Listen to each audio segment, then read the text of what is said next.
अंतर्राष्ट्रीय बाजार में क्या हो रहा है? ट्रंप साहब के मन में क्या है? आगे क्या होगा? कितना फैलेगा ये ग्लोबल ट्रेड वॉर? ये सब समझते हैं। बग्गा सर हमारे साथ जुड़ चुके हैं, जो अंतर्राष्ट्रीय बाजार पे, पॉलिटिक्स पे, मार्केट्स पे बहुत बेहतरीन पकड़ रखते हैं।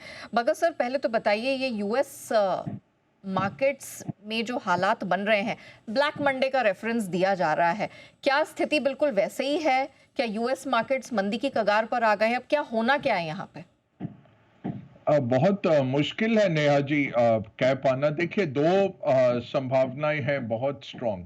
एक तो कि ये मार्केट का प्रेशर ट्रम्प पर पड़े और वो बोलें कि हम पोस्टपोन कर रहे हैं क्योंकि 50 कंट्रीज ने हमें अप्रोच किया है टैरिफ पे बातचीत करने के लिए। तो ये बातचीत करने के लिए हम 90 दिन का अंतराल ले रहे हैं और पोस्टपोन कर रहे हैं। अगर ऐसा हुआ तो ये सेंटिमेंट बिल्कुल विपरीत हो जाएगा, बहुत पॉजिटिव हो जाएगा। दूसरी बात है कि आज जो एयरफोर्स वन पे चढ़ते हुए उन्होंने कहा कि दवाई तो लेनी पड़ेगी, अगर बीमारी है तो दवाई लेनी है, और टैरिफ्स जो है हमारे फाइनेंशियल डेफिसिट्स की दवाई है। तो अगर ये रुख जारी रहा, उनके कॉमर्स सेक्रेटरी ने भी वेरियस चैनल्स पे वीकेंड पे यही कहा कि रोल बैक नहीं हम करेंगे और इस पे बने रहेंगे, अभी यही टैरिफ हमें दिखते हैं। तो अब आज उनके कॉमर्स सेक्रेटरी पे आरोप लगाया, बिल एक्मैन जो हेज फंड मैनेजर हैं काफ़ी विख्यात, और बट ये मैं ज़रूर कहूँगा कि वो ऐसी पोजीशन लेते हैं कि टीवी पे आके कुछ बोलते हैं और करते कुछ हैं। तो उन्होंने आज उन पे सीधा आघात किया। उनके जो कॉमर्स सेक्रेटरी हैं वो एक हेज फंड से आते हैं, कैंटोर फिट्जजेरल्ड करके, उसके अध्यक्ष थे ये लुटनिक जो हैं कॉमर्स सेक्रेटरी। उन्होंने कहा कि कैंटोर ने पोजीशन बनाई हुई है बॉन्ड्स में। बॉन्ड्स में क्या हो रहा है, यील्ड गिरे हैं तो बॉन्ड्स में अच्छा मुनाफा हो रहा है, तो ये स्टॉक मार्केट के लिए कंसर्न नहीं है लुटनिक। तो इस तरह से ट्रंप के मेजर सपोर्टर्स में भी जंग छिड़ गई है। आप इमेजिन कर सकते हैं कितना प्रेशर होगा अब ट्रंप एडमिनिस्ट्रेशन पे कि ये जो आपने सबके ऊपर टैरिफ डाला है, जो कि एक न्यूक्लियर विंटर दुनिया की इकोनॉमी में लाने का आघात कर सकता है, तो कितना प्रेशर रहेगा। अब यही देखना है। अभी कुछ इसमें प्रिडिक्शन करने का फायदा नहीं है क्योंकि एक आदमी की पॉलिसी पे सब कुछ निर्भर है। तो उसमें आप क्या कह सकते हैं, मार्केट्स में कोई फंडामेंटल का जरूरत नहीं है, टेक्निकल नहीं चलते। जब इतना जबरदस्त आपका वॉलेटिलिटी चल रहा है, 44-45 पे पहुंच गया यूएस विक्स, तो वो कोविड के लेवल का है। ये भी तय है कि 10% जो हांगकांग आज गिरा है, तो ऐसा नहीं है कि 11 दिन में जीरो हो जाएगा हांगकांग का मार्केट, इस तरह तो नहीं गिरता जाएगा। बट कहाँ ठहराव है वो बहुत अब निर्भर है कि ट्रंप कब ठहराव लेते हैं, तो उसमें प्रिडिक्शन करना बहुत मुश्किल है। इसलिए मैं कहूँगा कि अभी तो साइड पे बैठना बेस्ट है। ट्रेडिंग का माहौल नहीं है, दोनों तरफ आपके स्टॉप होंगे ट्रिगर।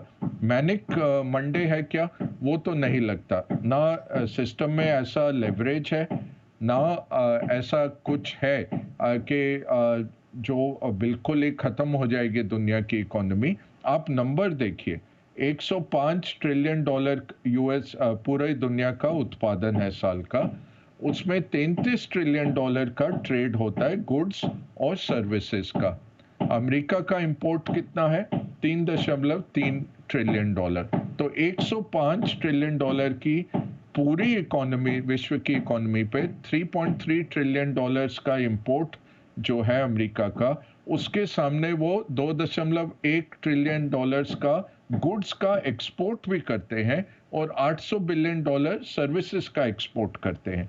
तो उसके सामने 2.9 ट्रिलियन डॉलर्स यूएस को भी हानि होगी अगर उसके ऊपर रिटेलिएटरी टैरिफ्स लगाए जाएंगे। सर्विसेज को छोड़ दीजिए, तो 2.1 पे होगा, सर्विसेज पे भी आएगा क्योंकि यूरोप का तैयार है रूल जो कि टैक्सेशन लाएगा अमेजोन, गूगल, फेसबुक वगैरह पे। तो उनको पता है कि ट्रंप की नस कहाँ चलती है, ग्रामीण इलाकों से चलती है और ये डिजिटल कंपनियां हैं इनसे चलती है। तो वो दोनों में आज यूरोपियन यूनियन की बैठक है और अगर रिटेलिएटरी आया तो हो सकता है आ जाएगा, बट ज़्यादातर देश यही कह रहे हैं कि चलिए कुछ बातचीत करते हैं और इसको किसी तरह से पोस्टपोन कर लिया जाए। तो ये हमें अभी देखना है क्या होता है इसमें। 9 तारीख का डेडलाइन है रेसिप्रोकल टैरिफ आने का, मतलब कि परसों हमारे टाइम दोपहर तक 4-5 बजे तक ये लगने लग जाएंगे टैरिफ। उससे पहले कुछ अगर विकल्प निकल आए तो अच्छा है। प्रिडिक्ट करना बिल्कुल इसमें असंभव हो जाता है कि मैं बोलूं कि ये शॉर्ट टर्म है या कुछ है। हाँ, भारत का स्ट्रक्चरल स्टोरी जायज़ है, बट ये जो ग्लोबल साइक्लिकल डाउनटर्न हुआ है उसमें हम भी पकड़े जाते हैं। 2008 में भी हमने यही देखा था, कुछ महीने भारत चलता रहा, बट जब एक लेवल आ जाता है जहाँ पे हमारी गिरावट भी आ जाती है। अच्छी बात क्या है, 6 महीने से वैसे भी हम कहीं नहीं जा रहे थे, बिकवाली का दौर चल रहा था, तो हमारे मार्केट ना फ्रॉथी है ना लेवरेज है। सेबी ने भी इतना लेवरेज काटा है कि मार्जिन कॉल की वजह से नुकसान मिनिमम होगा। कोई इतना भारी भरकम हमारा मार्केट भारी नहीं था जो गिरेगा। जिस तरह से गिर रहा है वो वाजिब नहीं है, बट ग्लोबल में क्या होने वाला है वो सोच के हमें चलना है। और जैसे कोविड के टाइम जी बिजनेस की रिसर्च हमने निकाली थी, अनिल जी ने बहुत अच्छी तरह से टाइम दिया था खरीदने का। होपफुली वो लेवल भी आ जाएगा कि खरीदिए, बट आज नहीं। आज तो सेंटिमेंट हावी है, तो ये टाइम होता है साइट पे बैठ के देखने का और अपने को महफूज रखने का। इसमें कूदना नहीं है, कुछ ट्राई नहीं करना है। बगल सर, आपने कहा कि बहुत असमंजस का माहौल है, लेकिन ट्रम्प साहब को भी तो आगे पीछे कुछ देखना पड़ेगा। अब वो फेड चेयर के साथ यहाँ पर ज़बानी जंग कर चुके हैं। खुद अमेरिका में ही यहाँ पर हैंड्स ऑफ कैंपेन चल रहा है, जो कि दुनिया भर में भी आक्रोश है मस्क और ट्रम्प को लेकर। तो कहीं तो इनको रुकना पड़ेगा। इतनी बड़ी इंपोर्टिंग इकोनॉमी, आपने खुद कहा कि $3.3 बिलियन के वर्थ इंपोर्ट्स, अब वो $600 बिलियन के वैल्यू हो जाएगी। कहाँ से वो इसकी भरपाई करेंगे?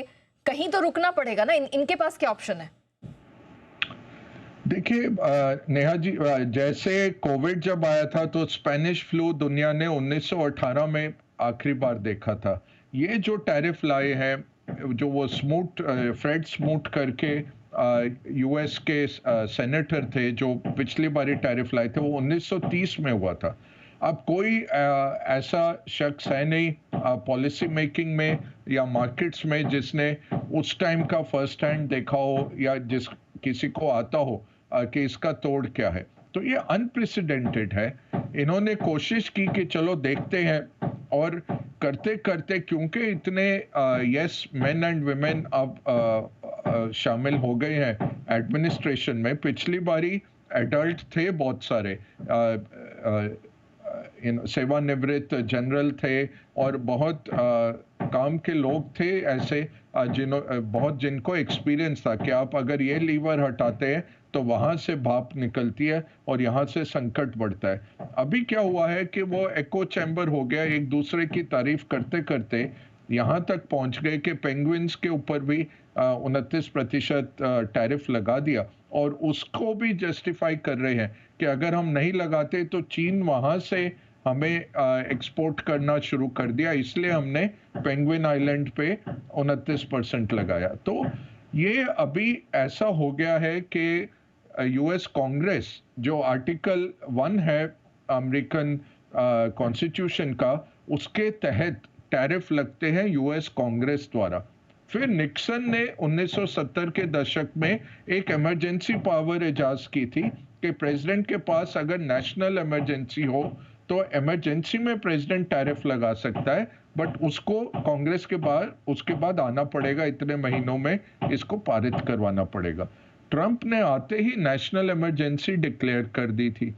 अब उसके तहत ये ला रहे हैं।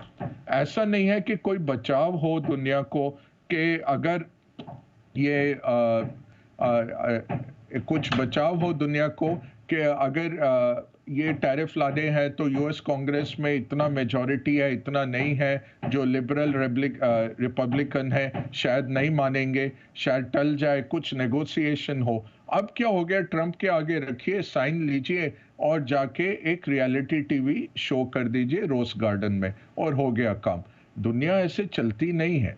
अब वही दिखाया जा रहा है कि कॉन्स्टिट्यूशन वालों ने अगर ये चेक्स एंड बैलेंस डाले थे, इसी माहौल के अगेंस्ट डाले थे कि एक शख्स, एक व्यक्ति ऐसा दुर्व्यवहार करके दुनिया की इकोनॉमी पे इतना बड़ा क्षति ना ले आए। अब उनके जो एपोलॉजिस्ट हैं वो कह रहे हैं ये अमेरिका के लिए अच्छा है, ये है, वो है, इसी से हमें मिलेगा, हमारे जो डेफिसिट्स हैं वो करने हैं। वो सारा अगर आप देखें 2018 की भी स्टडी करिए, स्टील देखिए अगर, तो स्टील में 1000 नौकरियां लगी जब टैरिफ लगाए गए स्टील पे। 75,000 नौकरियां ऑटोमोबाइल और कंस्ट्रक्शन और हर जगह से निकली जहां जहां स्टील इस्तेमाल होता है, क्योंकि आपने आर्टिफिशियली बढ़ा दी कीमतें। तो अब फेड वगैरह तो हम बात ही नहीं कर रहे, पावल क्या बोलेंगे? पावल ने यही बोला कि देखिए टैरिफ उम्मीद से ज़्यादा है, इसलिए इन्फ्लेशन उम्मीद से ज़्यादा आएगी, इकोनॉमिक कमज़ोरी उम्मीद से ज़्यादा आएगी। इस माहौल में आप मेरे को क्या कहते हैं, क्या करना चाहिए? मैं अभी रुका हुआ हूँ, देखते हैं, पूरा इम्पैक्ट हो जाने चाहिए। फिर ट्रंप ने बोला कि पावल पॉलिटिकल है, रेट कट करना चाहिए, ब्यूटीफुल ये, ब्यूटीफुल वो, और ऐसे करके बोल दिया।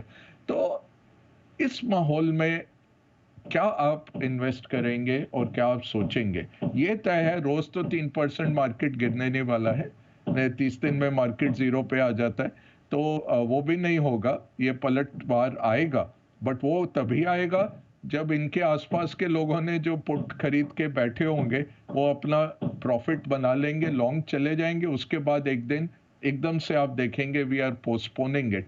तो इस माहौल में आम निवेशक तो खत्म हो जाता है, जब पॉलिसी ऐसा अनप्रिडिक्टेबल हो जाता है तो ये समय होता है फिर साइड पे बैठने का। जो चल रहा है long term structural story, domestic story जो चल रहा है वो तो ठीक है, ये जो साइक्लिकल आ रहा है और सेंटिमेंटल आ रहा है ये मोमेंटम को नीचे ले गया है।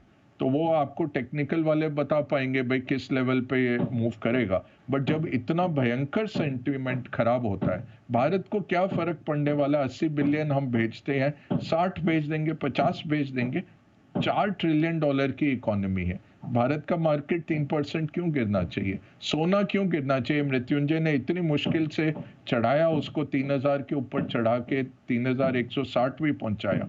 सोना गिरने लग गया थर्सडे ऑनवर्ड्स, वो कहीं ना तो आपको लिक्विडिटी बनानी है ना। $40 बिलियन हेज फंड्स ने बेचे अमेरिकन मार्केट में, वो लेवरेज पोजीशन निकली। अभी आज 30-40 बिलियन और बिकने वाले हैं।